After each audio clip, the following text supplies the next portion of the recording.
So first of all, looking at this, there are only two types of differential equations that we talk about in this calculus class in terms of solving. We can solve it if it's separable or first order linear.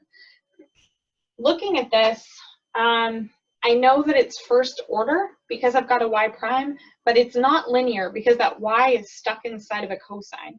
So our only hope is that this thing is separable. In order to go about solving something that's separable, I need to get my y's on one side and my x's on the other. So for now, this plus sign is a problem because we know that it's separable if I can somehow write this as y prime equals one function that has only x's times one function that has only y's. So the first thing I want to do is to move this over so that I'd have secant of x y prime is equal to negative x cosine squared y. That next step is to think about that y prime and to rewrite that as dy dx.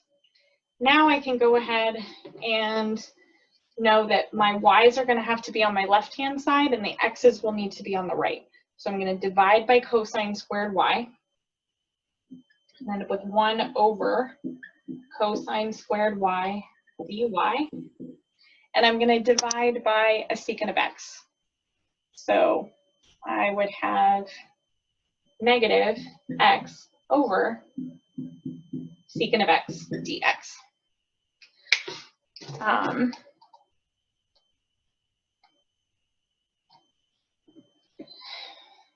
Next step, now that I've got this separated with x's on one side and y's on the other, we can go ahead and integrate both sides.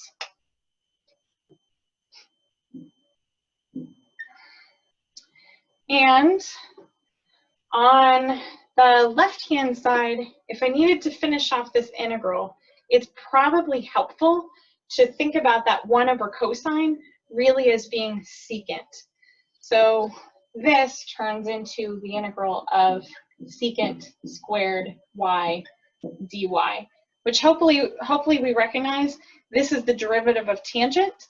So when we find that antiderivative, we'll end up with tangent of y. Now we can address the right-hand side. I'm actually going to take that secant and rewrite it by popping it up on top as negative x cosine x dx. This, if I had to integrate this, I go, is algebra trig or a mixture of stuff? Well, it's a mixture problem. There isn't a u sub to do. I'm looking at a mixture of algebra and trig, which means we would need to use integration by parts to finish this one. If I come off to the side, I can let u be equal to negative x and make my dv cosine x dx.